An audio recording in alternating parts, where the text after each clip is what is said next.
দুনিয়ার মুনিব মহিলা তাকে আজাদ করে দিয়েছেন। ও আতা, যাও তুমি এলেম চর্চা করো, আমার কোনো আপত্তি নাই। আতা ইবনে আবি বারা মুক্ত হওয়ার পর কাবা ঘর কি তিনি মাদ্রাসা বানাইছেন, কাবা ঘর কি তিনি বাসা বানাইছেন, ওই জায়গায় তিনি সাহাবীদের কাছ থেকে এলেম চর্চা করেছেন, কোরআন হাদিসের জ্ঞান নিয়েছেন। আল্লাহ রাব্বুল আলামিন আতা ইবনে আবি বারাকে এমন মর্যাদা দিয়েছেন, বাদশারাও তার কাছে লাইন ধরে জুড়ে কোন সুবহানাল্লাহ। মুসলমান আমার সময় সংক্ষিপ্ত, লক্ষ্য করে শুনুন। কোরআনের জ্ঞান যাদের মধ্যে থাকবে, হাদিসের জ্ঞান যাদের মধ্যে থাকবে, আল্লাহ রাব্বুল আলামিন তাদের মর্যাদা বাড়ায়া দিবেন। চ্যানেলটি সাবস্ক্রাইব করে আমাদের সঙ্গেই থাকুন। সুলাইমান ইবনে আব্দুল মালিক তিনি উমাইয়া বংশের একজন খলিফা ছিলেন। সুলাইমান ইবনে আব্দুল মালিক হজের সময় তিনি হজ করতে গেলেন, তাওয়াফ করতে গেলেন, তার সাথে করে তার দুইজন সন্তানকেও নিয়ে গেছেন। তিনি খলিফা, তিনি বাদশাহ, কিন্তু সবাই যে পোশাক, সুলাইমান ইবনে আব্দুল মালিকের একই পোশাক, মাথার মধ্যে শাহী মুকুট নাই। তাওয়াফ করার সময় বাদশা কি মুকুট পরে বাসায় তাওয়াফ করবেনি? মুসলমান মা, সবার যে পোশাক, সুলাইমান ইবনে আব্দুল মালিক তারও একই পোশাক। মুসলমান আমার সুলাইমান ইবনে আব্দুল মালিক তাওয়াফ করার পর এবার তিনি তার কর্মচারীদেরকে জিজ্ঞেস করেন, উনি কোথায়? কে কোথায়? উনি কোথায়? কর্মচারীরা বলেন, ওই যে উনি। এবার সুলাইমান ইবনে আব্দুল মালিক তিনি দেখেন লোকটা নামাজ পড়তেছে, দুই সন্তান তিনিও দেখেন, আব্বা যার কথা জিজ্ঞাসা করলেন লোকটা নামাজ পড়তেছে, আর তার চতুর্দিকে লোকেরা তাকে ঘেরাও করে বসে আছেন। মুসলমান আমার লক্ষ্য করুন, যেমন ধরুন আমি এখানে বয়ান করতেছি, আমার চতুর্দিকে আপনারা বসে আছেন, এমনই ভাবে ওই লোকটা নামাজ পড়তেছিল, চতুর্দিকে মানুষ বসা।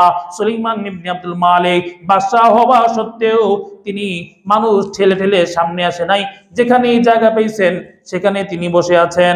সন্তানরা বলে, হায় আমার বাবা হইল খলিফা, বাদশাহ, কোন ব্যক্তির জন্য আমার বাবা বাদশাহ হয়েও ওই ব্যক্তির অপেক্ষায় পিছনে বসে আছেন। লোকটার নামাজ শেষ হওয়ার পর লোকেরা তার কাছে মাসালা জিজ্ঞাসা করে।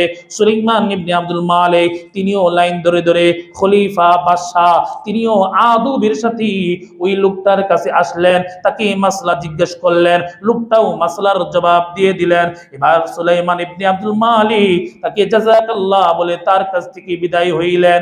এরপরে ওই দুই সন্তান, সুলাইমান ইবনে আব্দুল মালিকের দুই সন্তান শুনে একজন ঘোষণাকারী ঘোষণা দিচ্ছে, এই মক্কা নগরীতে প্রধান মুফতি হইলেন আতা ইবনে আবি বারা। কেউ যদি প্রশ্ন জিজ্ঞেস করতে চায় তাহলে সে যেন আতা ইবনে আবি বারার কাছে প্রশ্ন জিজ্ঞাসা করে। এবার সন্তান দুইজন বলে, আব্বা আপনি কার কাছে প্রশ্ন জিজ্ঞাসা করলেন? এই যে ঘোষণা দিচ্ছে এই মক্কা নগরীতে প্রধান মুফতি আতা ইবনে আবি বারা, আপনি কার কাছে প্রশ্ন জিজ্ঞাসা করলেন? আপনারা আতা ইবনে বারার কাছে প্রশ্ন জিজ্ঞাসা করবেন। অমনি সুলাইমান ইবনে আব্দুল মালিক বলে, ও আমার কলিজার টুকরা সন্তানরা, যার কাছে মাসলা জিজ্ঞাসা করেছি তিনি হইলেন আতা ইবনে আবি বারা। বুঝুরে কোন সুবহানাল্লাহ। মুসলমান ভাইরা আমার, সুলাইমান ইবনে আব্দুল মালিক সন্তানদেরকে বলে, ও আমার সন্তানরা শোনো, ইলমের কারণে, কোরআনের জ্ঞানের কারণে, হাদিসের জ্ঞানের কারণে আল্লাহ রাব্বুল আলামিন লোকের এত মর্যাদা বাড়ায় দেয়, বাদশার চাইতে তার মর্যাদা বেড়ে যায়।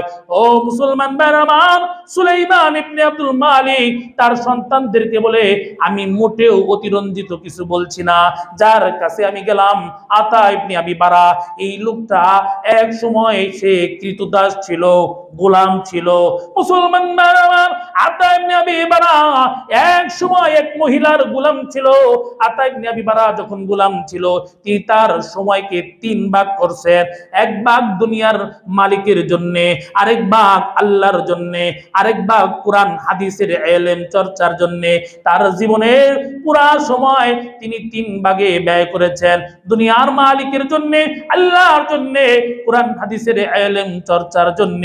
দুনিয়ার মালিক যখন দেখলেন আমার গোলাম আতা ইবনে আবি বারা কোরআন হাদিসের ইলম অর্জন করার তার খুব আগ্রহ, এজন্য দুনিয়ার মুনিব মহিলা তাকে আজাদ করে দিয়েছেন। ও আতা, যাও তুমি এলেম চর্চা করো, আমার কোনো আপত্তি নাই।